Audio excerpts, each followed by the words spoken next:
जावेद इकबाल, पाकिस्तान लाहौर। 100 से ज़्यादा बच्चों का रैपिस्ट और serial killer. Dawood Ibrahim, underworld mafia don. Pablo Escobar, drug cartel. Mohan Lal, serial killer. Javed Iqbal, Lahore Pakistan, serial killer 1997। 100 से भी ज़्यादा बच्चों का रेप और उन्हें सीरियल किलर के अंदर मार कर तेज़ाब से भरे हुए ड्रम में डाल देना। जावेद इकबाल समेत हिस्ट्री के सारे टॉप क्रिमिनल जिन्होंने अपने आप की तारीख लिखने के लिए वो सब करा जो हिस्ट्री में नेशनल थ्रेड बन गया। Dawood Ibrahim, underworld mafia don, India के अंदर मुंबई में रहने वाला एक शख्स, एक कांस्टेबल का बेटा, जिसने इंडियन सीरियल बम ब्लास्ट को आतंकवाद का रूप दिया और तो और ड्रग स्मगलिंग, वेपन और आर्म और ह्यूमन ट्रैफिकिंग जैसे नेटवर्क्स में अपना नाम कमाया। इसने अपने खिलाफ बोलने वाले हर शख्स को मौत के घाट उतार दिया और यहाँ तक कि अपना दबदबा बनाने के लिए 1980 में इतने बम ब्लास्ट करवाए कि बम्बई परेशान हो गया। अंडरवर्ल्ड माफिया समेत top leader on group and criminal cartel most wanted list के अंदर इसका नाम तीसरे नंबर पर था। 1980s के अंदर इसने बड़े स्कैंडल्स चलाए जिसमें Bombay bomb blast. Pablo Escobar, जो कोलंबिया की 65% जीडीपी अपनी जेब में रखता था, दुनिया का सबसे बड़ा ड्रग स्मगलर जो अपनी हिस्ट्री में कोकीन किंग के नाम से जाने जाना लगा। हसीना पाटकर, दाऊद इब्राहिम की बहन, female most wanted criminal in India. Mohan Lal, serial killer, 30 से ज्यादा लड़कियों से शादी कर रैप के बाद उन्हें मौत के घाट उतार दिया। इन सब के अलावा हिस्ट्री के और भी बहुत से क्रिमिनल जिनकी लिस्ट भरी पड़ी है, वो सब क्यों क्रिमिनल बने और क्रिमिनल बनने पे क्या चीज़ उन्हें मजबूर करती थी। लेकिन सबसे अलग बात, क्राइम करने के लिए क्रिमिनल पैदा होते रहेंगे, इन्हें कोई नहीं रोक सकता। रीज़न, क्रिमिनल स्टार्टिंग पॉइंट जहाँ से होती है वहाँ पर अगर आप नेशनल थ्रेड जारी कर दो तो फिर इन सबको रोका जा सकता है। क्रिमिनल, क्राइम आपस में एक दूसरे से इस तरह कनेक्टेड है जैसे चेन हुक बाय हुक एक दूसरे से कनेक्ट होती है। आओ बताता हूँ। क्राइम हुक बाय हुक कुछ इस तरह कनेक्टेड है कि इन सब को क्रिमिनल बनने पे मजबूर क्या चीज़ करती है, वो है सिर्फ एक, या तो इंसान अपने शौक़ के मारे क्राइम करता है कि मैं नाम कमाऊंगा, या इंसान अपनी मजबूरी में क्राइम करता है, या फिर इन सब से सारी चीज़ें अलग, इनको इन चीज़ों में मज़ा आता है तो इसलिए ये क्रिमिनल बनते हैं। चाहे वो सीरियल किलर हो, रैपिस्ट हो, मर्डर हो या कोई भाईगिरी वाला काम हो। इन सब में एक पैटर्न जो कॉमन और सेम है कि ये सब अपने टाइम के टॉप लॉन्च क्रिमिनल्स हैं। इन्होंने अपने नाम के साथ साथ अपने आप की दहशत में भी लोगों को इस तरह दारी कर रखा था कि हर कोई इनके नाम से ही डरता था।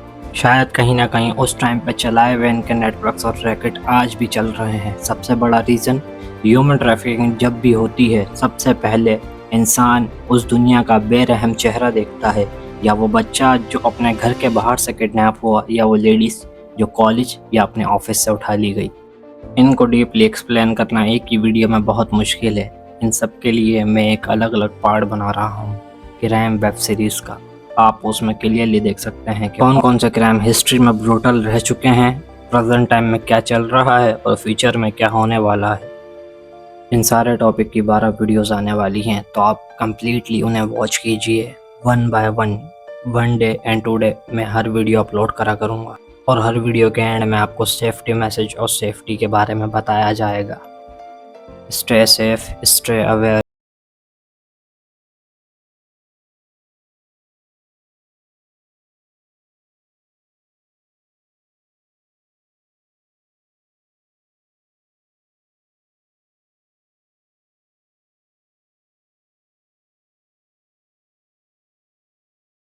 FBI की इशू करदा new current report 2005 serial killer.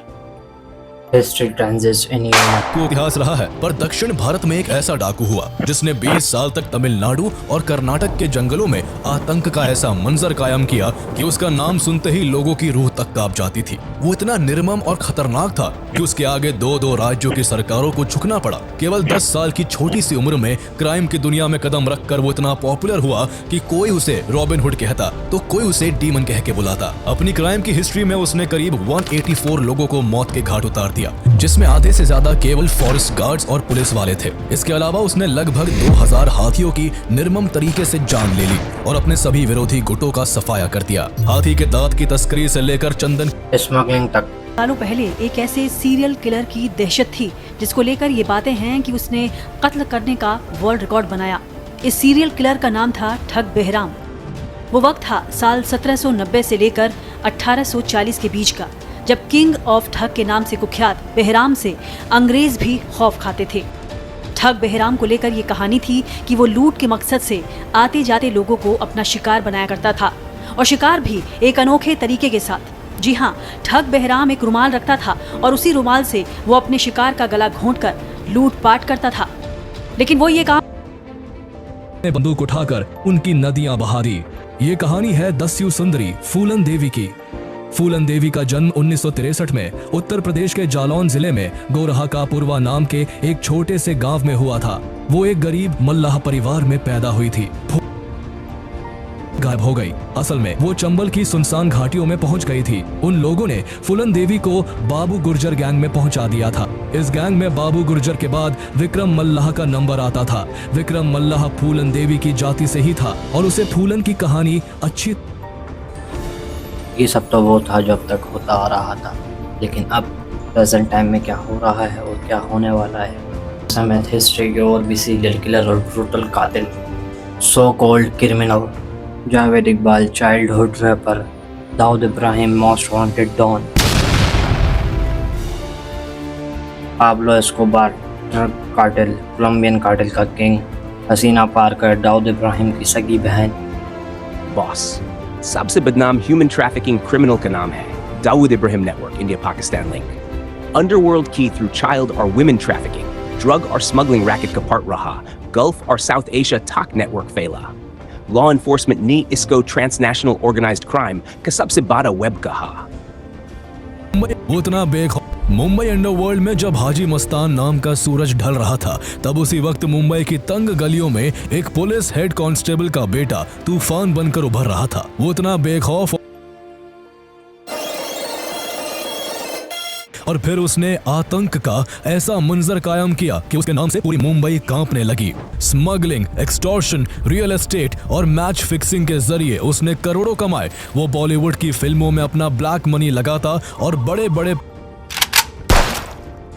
करीब 15 देशों में अपना नेटवर्क फैलाकर drug trafficking, extortion, arm smuggling और टेरर फंडिंग जैसे गुनाहों को अंजाम देता रहा। उसके खौफ का पाब्लो एस्कोबार कोलंबिया में बैठ के अपने नेटवर्क के जरिए अमेरिका जैसी कंट्री में ड्रग सप्लाई करता था। दुनिया का सबसे बड़ा कोकीन सप्लायर।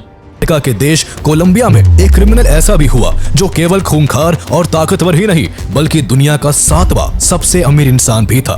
कोकेन की दुनिया का ये बेताज बादशाह लेट 1980s में $25 बिलियन का मालिक था। उस समय कोलंबिया की कुल जीडीपी करीब $39 बिलियन थी, यानी वो अकेला ही अपने देश की लगभग 65% जीडीपी अपनी जेब में रखकर घूमता था।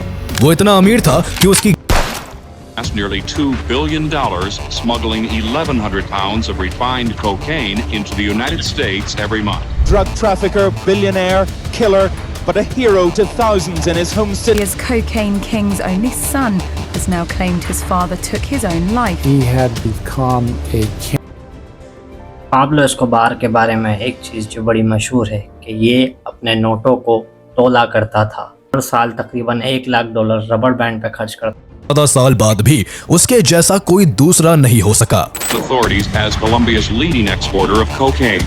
The Escobar family has reportedly amassed nearly $2 billion smuggling 1,100 pounds of Mohanlal Indian female rapist के जोड़ों में थी। देखने से लग रहा था कि उस औरत ने अपने आप की जान ली है, लेकिन ये केस जितना सिंपल दिख रहा था उतना सिंपल था नहीं, क्योंकि 2003 से लेकर 2009 तक कर्नाटका के अलग अलग पब्लिक वॉशरूम्स में 20 से ज़्यादा औरतों की लाश ऐसे ही सिमिलर कंडीशन में पाई गई थी। क्या ये कोई कोइंसिडेंस हो सकता है? मेरे के बहुत ब्रूटली रेप किया, तीनों लोगों को छोड़ दिया, मार के रेप करके बॉडी के पार्ट्स को काट के उसको पकाता था। निशा मैनन, सर्टिफाइड फॉरेंसिक एक्सपर्ट और कंसल्टेंट, जिन्होंने 17 साल के एक्सपीरियंस में सुशांत सिंह राजपूत और निर्भया जैसे हाई प्रोफाइल केसेस में क्रूशियल फॉरेंसिक इंसाइट्स दी। तो एक केस बहुत सालों से चलता आ रहा है सुशांत सिंह राजपूत का।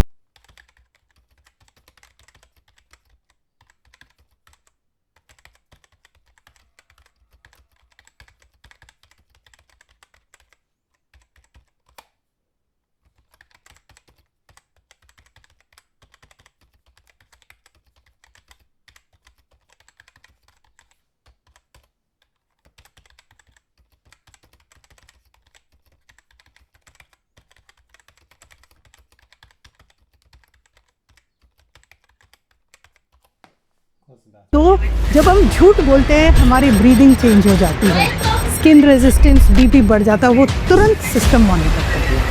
ये प्रूव हो चुका है कि इस आदमी ने रेप किया है, ये बंदी थी, तो भी कोई सजा का प्रावधान नहीं है। लेकिन सिर्फ वही एक एविडेंस नहीं है। उससे बड़ा एविडेंस क्या चाहिए आप लोगों को? मतलब गवर्नमेंट को भी क्या चाहिए उससे बड़ा एविडेंस?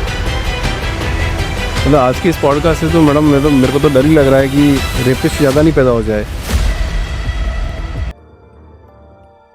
अब आ जाते हैं human trafficker, child, male and female. ये क्या करते हैं बताता हूँ। हम इन्हें दुबई, सीरिया और अनेक देशों में एक्सपोर्ट करते हैं और यहाँ पर इन सारे बच्चों को सड़क पर भीख मांगने की ट्रेनिंग दी जाएगी। भारी कमाई है बॉस, और इनको चोरी चकारी के काम पे मस्त लगा डालेंगे। And that is labour, marriage और भी बहुत कुछ है यहाँ। Human trafficking resources system, transport in human out of country. में लड़कियों को खरीदा और बेचा जाता है, कुछ को शादी के नाम पर, कुछ को गुलामी और कुछ को स्ट्रेट के लिए। क्राइम ब्यूरो रिकॉर्ड्स के हिसाब से हर रोज भारत में 172 लड़कियां गायब होती हैं। एक महीने के अंदर 5160 और एक साल के अंदर 62,780 लड़कियां गायब होती हैं, जिनका कभी पता नहीं चलता, जो कभी लौट। Daughters. Believe it or not, backed by the victim's mother, the eldest daughter finally mustered enough courage to speak out against her father. जो लड़कियां लापता हुई हैं और जिंदा हुई हैं क्या नहीं, हमें जवाब चाहिए। इस तरह खामोश रहने से कुछ नहीं होगा सर। और इनमें इस टाइम पर 17 से 18 लोग और हैं। वहाँ एक कॉफी बिलीव करना तो मुश्किल है, लेकिन ये स्कैम, ये नेटवर्क और ये एरिया और ये स्कैंडल मुमकिन ही नहीं है कि किसी बड़े नेटवर्क के बिना पॉसिबल हो ऐसा काम करना। जो कभी लौट कर नहीं आती। अगर आज भी आप नहीं बोले तो ये अगला नंबर आपकी बेटी का भी हो सकता है यार। जबरदस्ती करते थे, कपड़े वपड़े फाड़ दिए, हमारा बलात्कार करने की कोशिश की। अपने फायदे के लिए। कौन है इनके पीछे यार? कोई तो होगा जो इन्हें सपोर्ट करता होगा, कोई तो होगा जो पहली बार इस बच्ची को ले जाता होगा, कोई तो होगा जो बॉर्डर क्रॉस करवाता होगा, कोई तो होगा खरीदता होगा यार। कौन है वो लोग जो इसी देश में रह के इतना बड़ा व्यापार कर रहे हैं, लेकिन फिर भी आज जिंदा हैं, आजादी से घूम रहे हैं?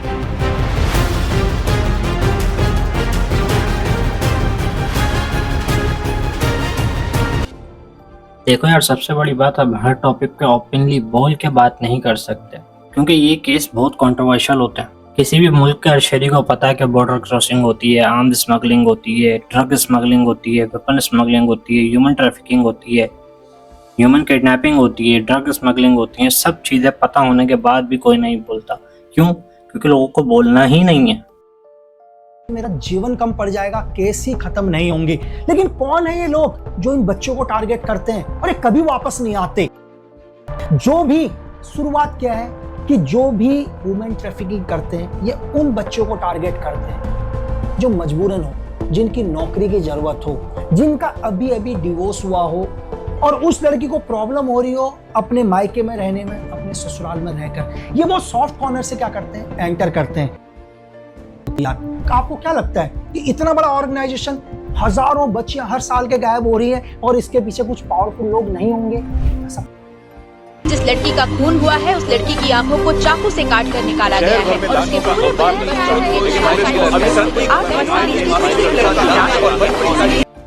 पर मुझे सुनने को मिला मेरे एक सोर्स के थ्रू, उसने क्या बोला कि अरब में वो देश, जब वो बच्चे उनके किसी काम के नहीं होते तो उनको किल करके पता है क्या करते हैं? जिस एसिड से कैमल यानी कि ऊंट की बॉडी को खत्म किया जाता है ना, उनसे उनकी बॉडी को खत्म किया जाता है। यार ये इंफॉर्मेशन आज भी चल रहा है। जितनी देर में शायद मैं आपके लिए एक वीडियो बना रहा हूँ, उस वक्त भी इस देश की एक बच्ची गायब हो रही होगी यार, बट किसी को कुछ बोलना ही नहीं है, किसी को कोई फर्क नहीं पड़ता। पता है क्यों? क्योंकि मेरा घर सेफ है। हर आदमी को ऐसा लगता है मेरी बच्ची तो सेफ है ना। यही कोई और भी सोच रहा था पहले, लेकिन आज उसकी बच्ची नहीं है। अगर उस व्यक्ति ने सही टाइम में दूसरे की बच्ची के लिए आवाज उठाई होती ना, तो शायद आज उसकी बच्ची उसके पास होती। तो आप घिनौना काम करने से पहले 1000 बार सोच रहा है इस देश से बाहर ले जाने में। कुछ एक लोगों की मैं आपको पॉइंट वाइज भूमिका समझाता हूँ। नीचे के दलाल, ठीक है, सबसे पहले दलाल जो अपने चंद पैसों के लिए बच्चों को गायब करते हैं। सेकंड नंबर पर कुछ एक पुलिस वाले, करप्ट पुलिस वाले जो उनका सहयोग करते हैं। तीसरे वो करप्ट वकील जो चंद पैसों के लिए ऐसे लोगों को या तो बेल दिलवा देते हैं या जेल से बाहर निकलवा देते हैं। चौथे वो एजेंट जिनको पता होता है कि ये हमसे गलत डॉक्यूमेंट्स बना रहे हैं, डेफिनेटली इन डॉक्यूमेंट्स का गलत यूज होगा, वो भी अपने निजी फायदे के लिए क्या करते हैं, गलत डॉक्यूमेंट्स को बनाते हैं, वो सरकारी कर्मचारी।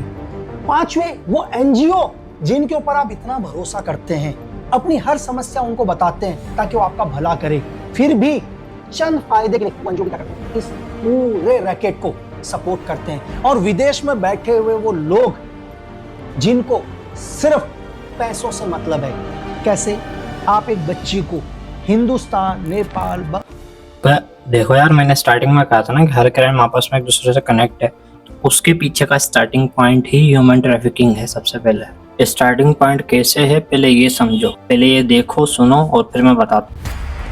हम इन्हें दुबई, सीरिया और अनेक देशों में एक्सपोर्ट करते हैं और यहाँ पर इन सारे बच्चों को सड़क पर भीख मांगने की ट्रेनिंग दी जाएगी। भारी कमाई है बॉस, और इनको चोरी चकारी के काम पे मस्त लगा डालेंगे। And that is labour, marriage और भी बहुत कुछ है यहाँ। एक्सप्लेन समझो क्राइम के बारे में कि drug smuggling, weapon smuggling, human trafficking कौन लोग करते हैं, जो माजी में उस चीज़ का शिकार हो चुके हों। सबसे बड़ा रीज़न ह्यूमन ट्रैफिकिंग में जब बच्चा अगवा होता है तो वो ज़िंदगी के अंदर सबसे पहले दुनिया का भयानक चेहरा देखता है कि ये लोग क्या कर रहे हैं। फिर जब वो उनकी परवरिश में रहता है और बाकी चीज़ें सीखता है तो फिर वो उन जैसा ही बनता है। क्यों? क्योंकि वो लोग ब्रेन वॉश करना जानते हैं कि गन स्मगलिंग करवानी है, वेपन ट्रैफिकिंग करवानी है, ह्यूमन ट्रैफिकिंग करवानी है, ड्रग स्मगल कराना है, जो कुछ चाहे। वेलकम टू क्राइम सीरीज में आपको बताता हूँ कि हम जो एक्सप्लोर कर रहे थे उसका रिजल्ट क्या आया है। आप सिंपली फ्यू वर्ड्स के अंदर एक बात समझें कि क्रिमिनल कैसे जन्म लेता है। आपके शहर में अगर कोई बच्चा किडनैप होता है तो किडनैपर या तो आपको फ़ोन करेंगे, अगर उन्होंने उस बच्चे को गलत नीयत से उठाया होगा तो कुछ ही दिनों में उस बच्चे की डेड बॉडी आपके ही एरिया में मिलेगी। और अगर ऐसा नहीं होता तो वो बच्चा एक थ्रेड का शिकार हो जाता है। और थ्रेड क्या है? नेशनल थ्रेड है। हर कंट्री के अंदर कितने ही बच्चों की लिस्ट हर साल आती है कि ये मिसिंग रिपोर्ट्स कंप्लेन है। वो बच्चा अगर कभी लौट कर नहीं आता या आपको किसी भी सूरत में नहीं मिलता तो वो बच्चा या तो डार्क वेब का शिकार होता है या फिर वो उन गलत लोगों के हाथों में पड़ जाता है जो उस बच्चे की ऐसी परवरिश करते हैं कि वो या तो बड़ा होकर एक ब्रूटल क्रिमिनल या कोई एक ऐसा शख्स बने दुनिया में बेरहम की मिसाल कायम करेगा। और सच बात तो ये है कि अगर कोई बच्चा अगवा होता है तो वो देखता है दुनिया का वो बेरहम चेहरा जो कभी भी किसी नॉर्मल शख्स ने नहीं देखा। उसे हर जगह से धुतकार मिलती है, उसे कभी भी ज़िंदगी में अपनों का प्यार नहीं मिला तो सिर्फ लालच का एक धोखा। क्राइम आपके ही एरिया में न जाने कितने ही क्राइम होते होंगे रोज़ाना, आपके शहर में, आपकी सिटी में, यहाँ तक कि आपकी कंट्री में भी। पर कभी भी अनएथिकल और रेगुलेटरी सिस्टम इनका कोई रिजल्ट नहीं निकाल पाई कि इन्हें कैसे रोका जाए। मैं उस पार्ट्स को कवर करते हुए आपको समझाता हूँ।